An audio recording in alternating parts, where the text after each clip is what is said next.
Welcome to Ease the Load. Coming up on today's show, moving beyond the classroom with video conferencing, sharing plans and policies between schools on the computer, and how a full-scale collaboration between heads and teachers at 2 schools has benefited everyone involved. Support from other schools can be really valuable when it comes to getting the most out of your lessons. I've come to a school in Luton today to take a look at a video conferencing system networking schools. Icknield High is a specialist art college and is justifiably proud of its students' work. But how can you best share your work and techniques with other schools? The solution is video conferencing. We're going to be linking up with a school in Milton Hall, called Milton Hall Technology College. Right, and what are you aiming to get out of the lesson? Just to transfer ideas, swap different ideas, different techniques. The students can talk to each other, and also I can talk about the work that we produced. And cross-hatching is quite a good way for shading. You see, because if you press lightly, it makes it look lighter, but if it's darker, it looks fainter. So how about your piece of work? Was that all yours, or was that a joint effort with another pupil? We were in groups of 3 or 4, and we produced it on a piece of paper, and then we just made our ideas. Meanwhile, over in science, the students are doing some research for another video conference. This is led by visiting astrobiologist Dr McPhail, who is also supervising the work, so taking the load off science teacher Alan Frank. This conference is taking it one step further as 3 schools will be involved at the same time. Dr McPhail sees this exchange of ideas as an important step forward in teaching. The video conference is mixing all the different ideas and approaches to studying the same thing. What I'm trying to do is actually introduce these students to different ways of looking at science, make science more interesting. In this particular project, we're actually focusing on looking for life on Mars.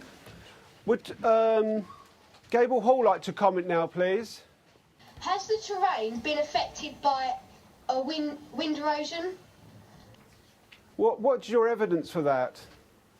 We have pictures of angular stone. Yeah. And this could mean that the wind has affected it and ground it down, so the stones could be angular. That's one idea, yes. It seems that the wind exposed them and could be affected by airline sedimentation. That's it, I think. That is. Yeah, thanks very much. A new system involves some financial outlay. You'll need a webcam or video camera and a screen. Either a projector, a TV, an interactive whiteboard, or even a computer will do. The most important thing is the link. Broadband or ISDN is vital. But as a teaching tool, it is priceless. I think we learn a lot more than it would be normal in a classroom.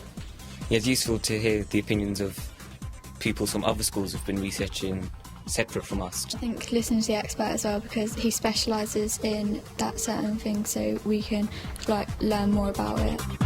As well as the children, the teachers of the 3 schools involved are getting the benefit of Dr McPhail's specialist knowledge. And that's not all. There are time savings to be made. A Year 9 class is having a virtual history trip. Instead of a whole day's visit to the National Archive, they're taking part in a video conference with the archive here at school, which can be done in an hour. The experts at the National Archive are showing pupils some sources from Belsen and from Auschwitz, and these are sources that wouldn't normally be available. And how are they sharing ideas? They're showing their children some aerial photographs, right. And the idea is that how documents like that are generated and whether they're reliable or not.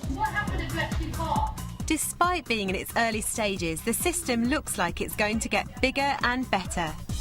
It's going to enhance the curriculum, and that will gradually grow and grow as more and more schools, we hope, will come online with this one and develop their own video conferencing. Video conferencing at Icknield is a high priority. We see it as a way of expanding the awareness of our pupils. So far, the pilot project seems to be going down very well indeed.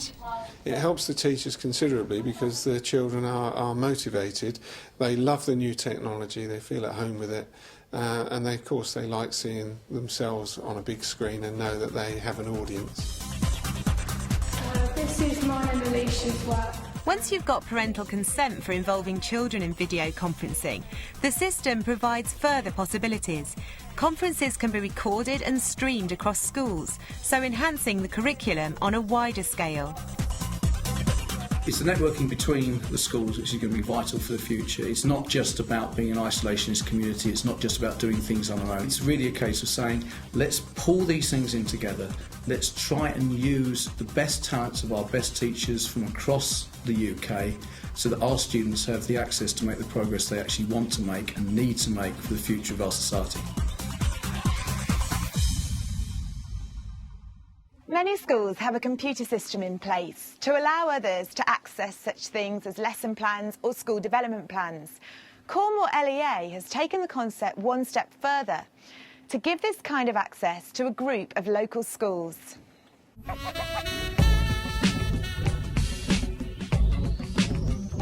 I was a class teacher in a small primary school in Huddersfield, and I loved teaching but just hated the paperwork associated with it. Absolutely hated it. I wanted to spend my time creating and delivering lessons, not doing pointless paperwork. And my friends and colleagues that taught at the same school were the same, so we decided to write a piece of software.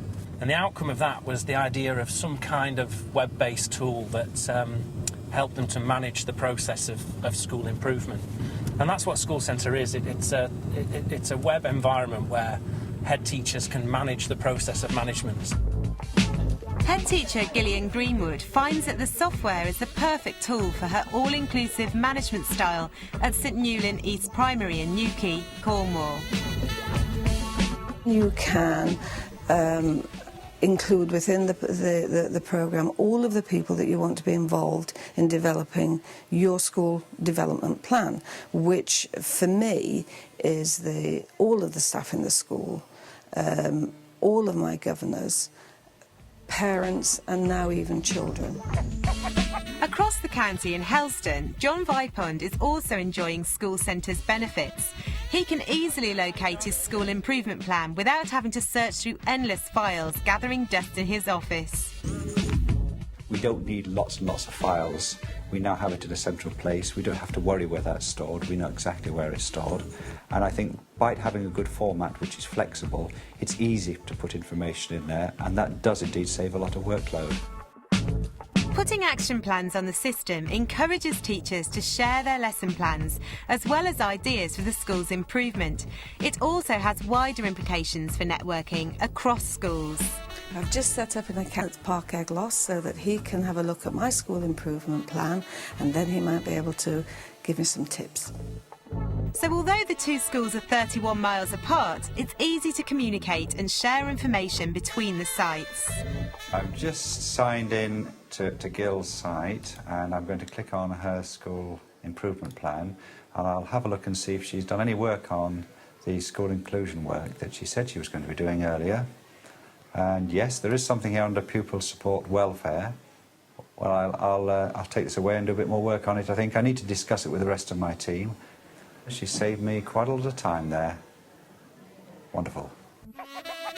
Since its launch 8 months ago, 12 local education authorities have signed up to Schoolcentre, enabling them to keep up to date with each of their schools' progress remotely at a relatively low price. Schools pay between £500 a year and £1,000 a year, depending on the size, which for a small school it equates to just a couple of days' supply cover is a similar kind of cost for a hugely time-saving tool. And it's very secure, using the latest encryption technology so that only permitted users can access it. Of recent times, I think we've all begun to realise that to work together as colleagues in different schools is far more powerful than promoting a competition between schools. We're into a very strong developing network here in Cornwall on the Lizard Peninsula. That network will have a lot of strength from the fact that we can share information and work between us. So I think it's going to be very, very powerful in terms of bringing people together. Networking certainly eases the load. It enables schools to share good practice and overall raise standards for children. That's what we're about. And here's another kind of networking. Science teacher Ken Morris is on his way to College High School in Birmingham to teach maths. But that's not all he's got on his timetable today. Once his lesson is finished, it's straight back into his car again to drive 10 minutes down the road to his main school, Hampstead Hall, where he's got another class of students waiting for him. At College High, I teach 3 lessons, which is 3 hours, but in real terms, I'm there for about a day and a half.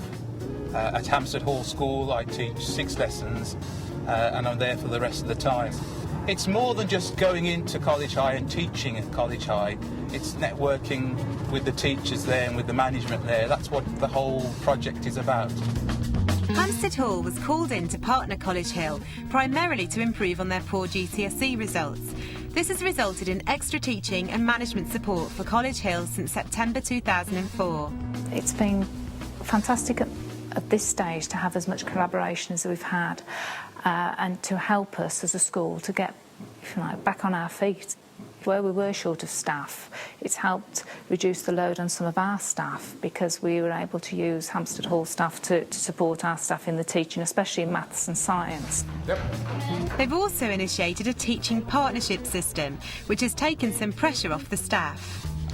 Also the preparing and the sharing of resources and information and worksheets and planning of lessons has been very important. OK, we're on the last lap of our coursework. If I draw the cumulative frequency, I'm not going to draw it accurately, but you'd expect most cumulative frequencies to look like that. Yeah, it's a lot better having 2 different teachers because you can talk to 2 different people. So you get 2 opinions. You're actually... One does coursework with us and one does revision techniques with us, and we learn 2 different things, which is better. And I think that's like a good thing, really, because you can get like 2 different ways of teaching in a space of 1 week. So the students are happy, but what about the teachers? The impact of the partnership with the College High School and Hampstead Hall has raised the morale of the staff in science dramatically. The professional development that colleagues have got out of it, you can't put a price to it. You've got to experience it to actually get the true value. Meanwhile, Ken Morris has finished at College High and is on his way back to Hampstead Hall. You've got to make sure you're organised and you've got all your equipment ready and you know exactly what you're doing, and particularly on a Friday, the timescale is tight, so I've got to be in, teach and almost out in order to get back to Hampstead Hall on time. Already, attendance at College High has gone up. Students' sort of ambition and motivation has drastically improved, and also the reputation of the school has improved. So I think for College High School, I think it's the only way is up at the moment. Presently, College High is the main beneficiary, but the plan is to develop the partnership to ease the load in both schools. Hampstead Hall will gain extra teaching support as well. I think that the future of schools is to work in partnerships and to work closely together.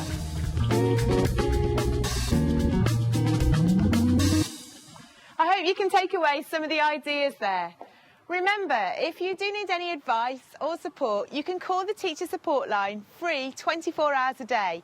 Call them on 08000 562 561. See you next time.